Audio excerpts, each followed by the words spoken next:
جی water sewerage corporation کے MD CEO اور ادارہ کے registered trade unions peoples united alliance مزدور یونین جنرل افکار محنت کش ڈیموکریٹک اتحاد کے عہدیداران محسن رضا اکرام خان اشفاق اوان سید رشید خالد خان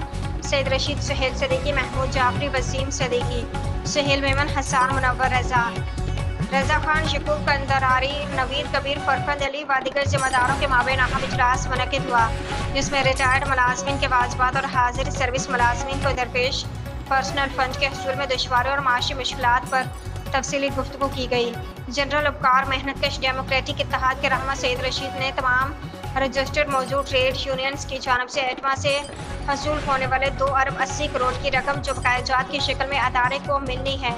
ریٹائرڈ ملازمین اور حاضر سروس ملازمین کے واجبات کے لیے محفوظ کرنے کا مطالبہ کیا۔